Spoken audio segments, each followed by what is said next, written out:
Have you heard about this personal and professional podcast? Coaching in Session with your host, Michael Rearden. So this episode is going to be a continuation of the Monday episode that had just gone by, episode 550, The Disease of Mindset and the Cure, the Abstract Mind. Now, when I was talking about that, it was about the blog. So the blog was going to have very specific type of topics. And then I hint at things that are going to happen in the next episode, of course. So there's many different things that I said in that episode that I'm going to reiterate in this episode, because now we're getting into what people truly want. They want to be that 1% or to have the lifestyle of that 1%. And the lifestyle doesn't mean that you have the Lamborghinis and the mansions and the vacations, but more so that you have the freedom. You have the freedom to choose exactly what you want to do. Do you want to go to work? Well, go to work. If you want to go on vacation, you can go on vacation. If you want to buy a yacht, you buy a yacht. However, many people, they dream of going on all these lavish vacations. They dream of having a big house or all of these fast cars, or maybe even owning a yacht or private jet. And you might ask, what in the world are these people doing in order to get this type of wealth? We talked about wealth and abundance on the podcast before. There's many episodes that you can search and go back and learn about that. The truth is, we need to get into the mindset.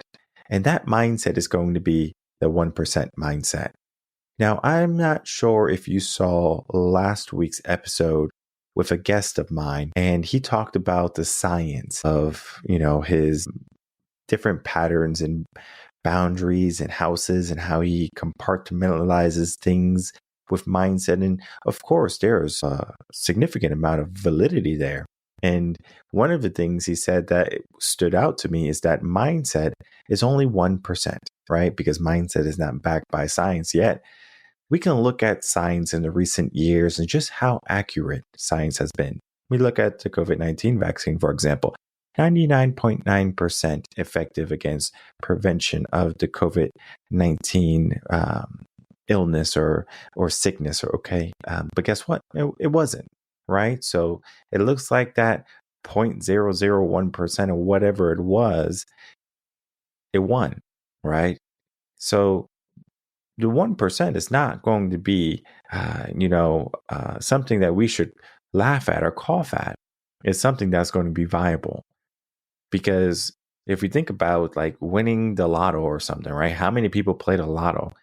It's like a 1 in, I want to say 35 billion, no, it's not billion. It's 35 million chance to win. And I don't know how much for the jackpot, maybe like 300 million or something like that to win the jackpot.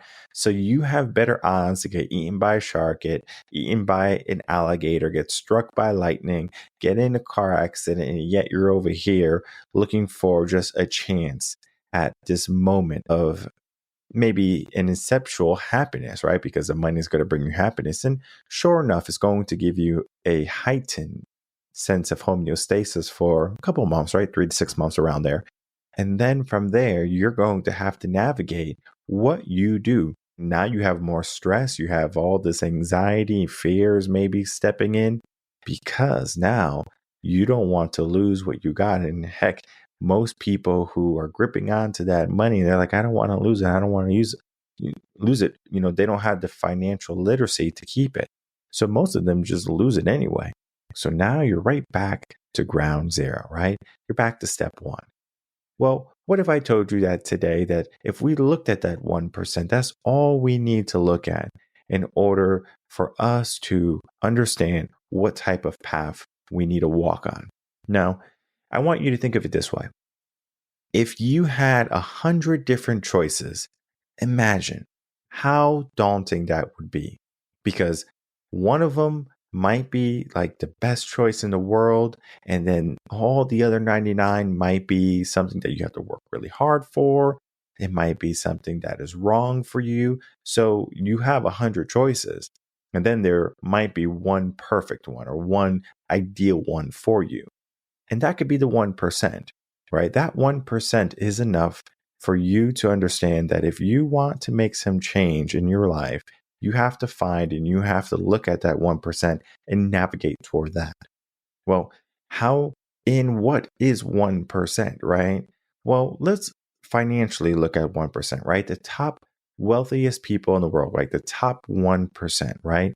I believe they're making something like over $700,000 a year or something like that. And that's like the top 1% in the world, right? And that's from everyone in the world. So if you make over 700,000 around there, maybe a little bit more now because of inflation, it might be 800 now, right? That is going to say you're top 1%, right? So you're the top earner. And it doesn't mean that you're the top person living in the world, right? Because you might have a lot of debt. And I understand people who have more money, they leverage debt. Like rich people look at debt differently than people who are in the middle class, lower class, etc. So we're not going to get into the class systems quite yet. We look at if they have this income of being in the top 1%, it might not necessarily mean that they're living this life full of abundance and happiness and prosperity and wealth, right? Because you can make a lot, but then you can also spend a lot. I can't tell you how many people they blow millions of dollars on things, right? Houses and vacations and private jets. And they realize that, you know what? This is not something that I should be doing long term, right? And many rappers today, I hint at this quite a bit. You know, they used to wear their wealth around their body, and some still do, right? They get their grills and they get their necklaces and stuff like that because it makes them feel better, I guess. Or, you know, it's a persona, right? They do this so the kids can say, oh, I want to work hard like him. I want to listen to his music or whatever so I can learn from him, right? And then, of course, we fast forward 10, 15, 20 years, those same people are like, yeah, you know, like I have maybe a bracelet, maybe a little necklace, a ring or something, but that's it. All right, they don't have all this bling anymore. It's literally white tees, black tees, just t-shirts, some sneakers, some designer jeans or something like that. And even that outfit could cost thousands of dollars. Does that outfit necessarily mean that you're a 1%? Because I know undercover millionaires who will wear baggy clothes, holes in their pants and clothes. They're so stingy with their money and they have all this money.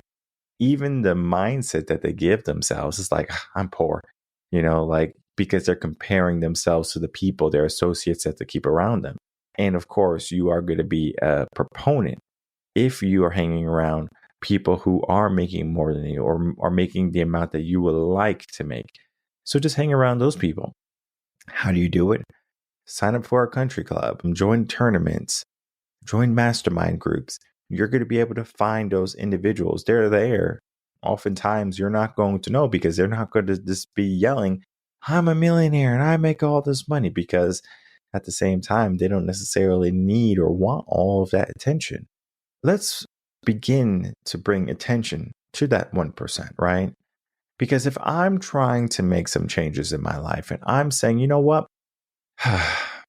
It's difficult for me to make progress because to get that 1%, it requires so much challenge, so much struggle, maybe sacrifice. And, you know, the 1%, it seems almost implausible, right? Because if you're thinking about what it takes to get to the 1%, it's a huge amount of effort. And many people have to change their current selves in order to get it.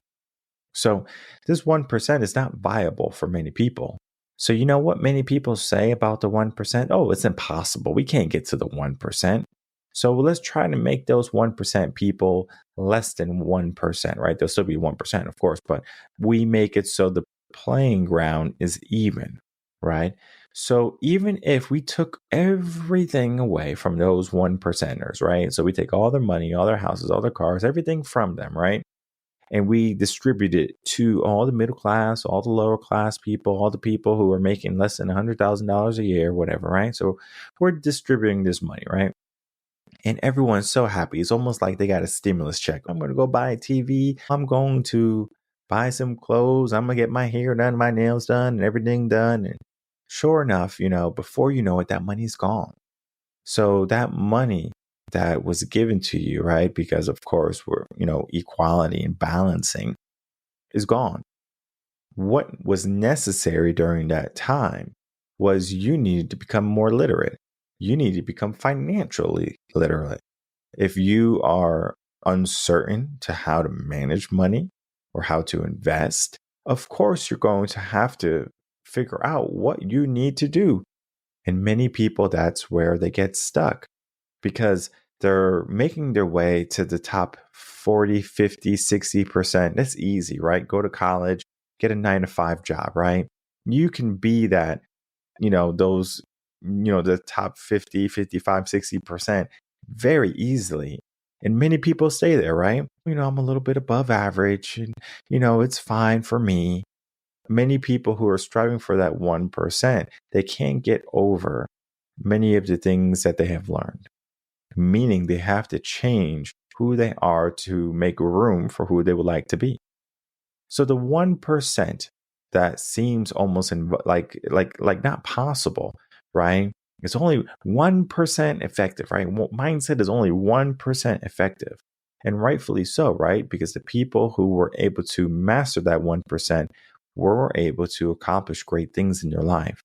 And not many people are going to be able to get to that 1% mindset. The work we do here at Reven Concepts is helping people unlock those limits that they have within themselves. Because if you can get rid of the negativity, all of the other things, then you're going to give yourself a momentum per se, or you're going to give yourself a more viable option for movement. Think of it this way. If I told you to walk a mile and you just, had your running sneakers on, you had your shorts or whatever, and maybe a nice t-shirt on that was good for the weather outside or whatever, or maybe you're inside on a treadmill, whatever, right? You would say, okay, not a problem, right? Maybe it is a problem, right? Maybe you're out of shape and it is a problem.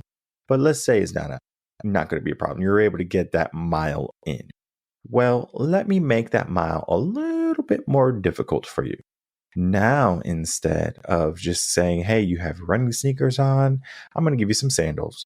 Let's say instead of having some shorts on, we're going to give you some jeans. We're going to maybe give you a winter jacket in this summer. And now you have to carry a 100-pound rucksack on your back. Do you think the second trip with all of this gear, with all of these different changes in the clothes, is going to make this mile more easy or more difficult? And if you said more difficult, you are 100% correct. It's going to be more challenging because now you have an encumbrance on you. And guess what? Many people, when they have all of this weight on their shoulders, and the weight comes in different sizes, right? So weight can look like, and I'm talking about the burden of your life, right? The burden of what you have to accomplish or what you have to do or what you have to manage. It could be relationships. It could be your kids. It could be your career. It can be, again, debt. It could be anything that can be a worry on you. It's very similar to that. So these things are inhibiting a lot of people from taking the next step. And what is stopping people from understanding and truly understanding and attaining that 1% is that they are letting and allowing past traumas to dictate what is for them. And it's amazing to me how people can have these traumas, and traumas are necessary in a sense, but sometimes you can get there without them. We have done research and we have seen that people are more likely to start something new with an inception of a hardship, a difficulty, a trauma, right? Something sparks something. Because we can look at New Year's resolutions, and New Year's resolutions is a very positive aspect to change, right? So if I want to be the 1%, right? Let's say I'm waiting for next year now, right? I'm waiting for next year for the 1% again, because I need something new, an inception of a new year. And if I have that, then I can maybe spend a couple of weeks, maybe a couple of months on that goal. And sure enough, you are going to do that. but do you remain consistent? And this is where the 1% differ very greatly than the other 99%. Because if you had to make some changes in your life, how would you make those changes? Well, the first thing you would have to do is figure out the things that no longer serve you. If you are allowing things in your life that do not benefit you, then of course you're going to have those anchors that are stopping you from thinking into the 1%, not even attaining it and living it. Because if you can't even think about the 1% and think that is viable for you, you are always going to be at the tailcoat of your goals and of your success and of your happiness and fulfillment. There are so many people who are looking for something else in life. They're dreaming of something more grandiose than what they're currently living. And there's nothing wrong with having visions for the future, that you would like something better, that you would like to get better, that you would like to become more skilled or more adept, or just to change a piece of yourself, because you understand that a small change can equate to big changes in the whole scheme of everything. Negativity and positivity is one of them. People who are thinking in the negative or thinking in their trauma or they're thinking within their limits, they are going to have a much more difficult time understanding the power of mindset. So if mindset is this wonderful thing, why are more people not diving into it? Well, the answer is that many people don't want to do the work. Many people don't want to go through the failures because it is a numbers game in a sense. And I always say, like, if you have a coach, if you have a mentor, if you have someone there to help you, you mitigate so many of those blind spots. And it doesn't matter how many books you read. It doesn't matter how your parents were. It doesn't matter where you went to school. What matters is your current state of being and your current state of thinking. Because if you're coming from a negative place, if you're coming from a place where, you know what, nothing else matters, or if you're coming from a place where there's so much negativity around you, of course, you're not going to be able to look at mindset and say that is a viable option. So you would say mindset is not the answer. Well, of course, mindset is not going to be the answer for you. You might need some therapy. You might need some counseling. You might need to do the groundwork, because it's going to take some time to get to that 1%. And if you are not mentally fortified to do it, it's almost like going on a hike. And let's say it's a really hard hike like Everest, and you did no training, like zero training. Well, you have to do some training, right? It doesn't have to be like crazy, but if you want to increase your chances of success, you are going to want to train in a diligent manner. You're going to want to do different peaks, get used to different altitudes, because now you're going up and you're going to be cold and it's going to be maybe snowing and it's going to be scary, right? Many people have lost their lives on the climb. And I doubt they said, hey, I'm going to climb Mount Everest so I cannot make it to the top. They all have the dreams of the summit. They all have the dreams to make it, to take a picture and to walk down, to say that they did it. However, not many people are going to even attempt to climb Everest. Why? Well, one of the reasons is the challenge. Why would I give myself all of this hardship, all of these problems? And there is a financial commitment also there, because you have to pay for supplies, etc. You're going to take a time off work. What you need to understand about that is, when you accomplish something hard or difficult or challenging in your life, you become stronger. So in order to become that 1%, you need to elevate yourself by challenging yourself almost every single day, if not every single day, to do hard things or to do things that you do not want to do. For me, if I don't want to go to the gym, I know that's the perfect day for me to go to the gym. If you are tired, you do it tired. If you are sleepy, guess what? Wake up.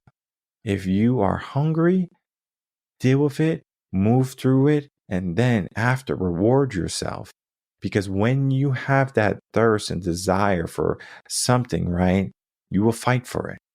The best metaphor I can think about is If you are underwater and you're trying to fight for air, you want that breath more than anything else in the world. You want that breath more than tacos or pizza or a boyfriend or girlfriend or a mansion or a Lamborghini or a jet. You want that breath. That breath is the most important thing to you at that moment. So let's pretend we're underwater right now. And right now we have our breath. Our breath is the most important thing we have at this moment because we have this moment, the most powerful thing we have. So we take a breath and we realize we create an awareness that if we want to elevate ourselves, we need to look at what we need to change. So now I'm going to take away all of the worrying, all of the doubt, all the insecurities. I'm going to heal from my traumas. I'm going to get rid of the people in my life that act as anchors. And I'm going to surround myself with individuals that are going to want to uplift me and see me succeed, because I understand something. When we're trying to build ourselves up, we do not do it by ourselves. We can look at the inception of when we are born. We are there and we're kicking and we're screaming, maybe not kicking, but we're screaming and we're crying, right? And eventually we calm down and we go back to sleep, right? Because it's a shock. We're like, oh my God, now I feel cold and I'm not used to this. And sure enough, right? We acclimate. And many people, what happens is they acclimate into comfort. They acclimate into their filling their bellies whenever they feel a little bit hungry. They go and they get a snacks. They get a Dorito pack. They get some candy or some ice cream. Maybe they say, I'm cold, so I get a blanket. I'll put on some clothes. Maybe they're hot as they turn on the AC. So we have learned to acclimate rather than saying, let me feel this for a minute. And I remember when I was doing Bikram for some time when I was in Connecticut, and Texas is starting to bring in hot yoga too. Well, Texas always had a hot yoga, but it's so hot in Texas so that many people don't even necessarily think like, let me go do hot yoga and it's 100 and something outside and it hasn't rained in like 4 months or whatever. Very different mentality, because in Connecticut, you go into these hot rooms and it's snowing outside and you come out and you're just like, whoa, there's a huge dynamic in how life can be. It can be cold, it can be hot. And I have learned that from Connecticut. And when I go to yoga here in Texas, it's very different. It's a very different mindset, but I can appreciate it.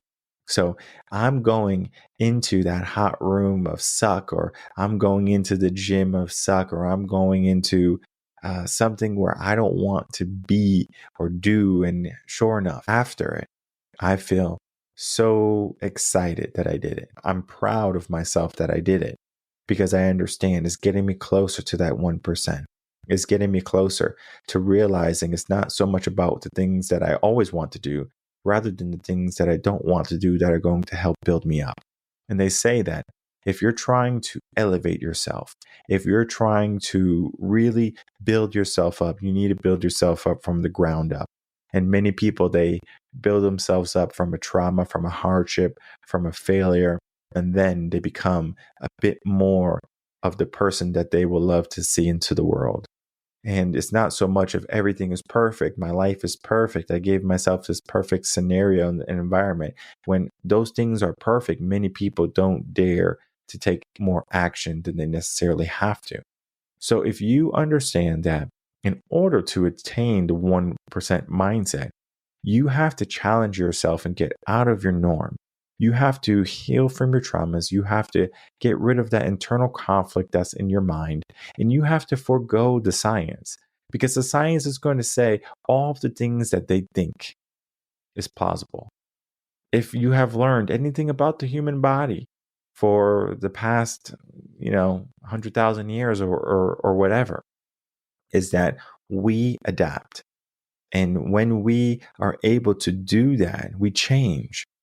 As that happens, science is going to always be behind what human potential is. And that 1% is going to be that deciding factor in what you're able to accomplish.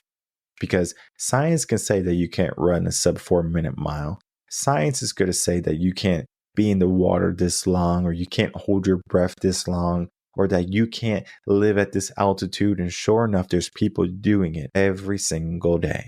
And there's people who are proving science wrong or proving scientists wrong, because we can look at science and we can see how wrong it has been. And especially when you are going to look at it in the realm of what the human mind is. And that is going to be something that's almost omnipotent, in the sense that it's going to be able to keep on growing, to keep on learning, to keep on evolving, adapt to whatever you need from it. Because if you're telling yourself that you need to lift a car, or you need to do something amazing in your life, your mind and your body are going to work together, and they're going to say, hey, this person is so crazy, they want to do this, so let me give them the tools and the resources to get it done. With time and with focus, the 1% mindset can be attained. And I encourage you to do the work to get to that mindset. But you do have to do the healing. You do have to get rid of the things that no longer serve you. And you have to ignore the naysayers who understand that they can take the easy road and say, this is more plausible. But then that plausible is still going to leave you with a sense of emptiness, because everyone's looking at the 1%, whether they hate them or love them. They have some admiration toward that goal of that, right? To have the wealth, to have the assets, to have maybe even just the mentality of consistency, of discipline, and of knowing that nothing is going to be impossible, because at the end of the day, the only things that are impossible are the things that we allow to limit us. So if you do not want to have those limits, you want to throw those bonds away, feel free to do so. The only person tying you down is your opponent, and the opponent is the person that when you look in the mirror, they're looking right back at you. So look at them and say that I'm going to be able to overcome the things that you believe that I can't do. And when I do, I want you to understand that the next time you give me limits, I'm going to overcome those limits. I'm going to surpass those too. And then you keep on doing it, and you keep on doing it. And then eventually your mind's going to say, wow, even though I'm giving myself these insecurities and these doubts and these fears and maybe this anxiety of my potential, I keep on shattering that ideal. And then maybe confidence steps in. And confidence has different levels. When you can be confident in your next step, it becomes so much more powerful.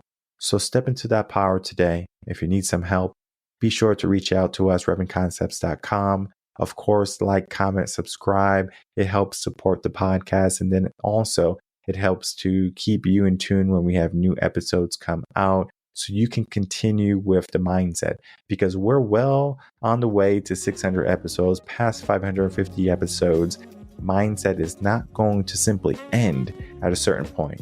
Mindset is almost like the forever learner. We're going to keep on learning. We're going to keep on growing, because the 1% is always changing and the 1% is always evolving. We need to be able to keep up with that change. And that is the 1% mindset.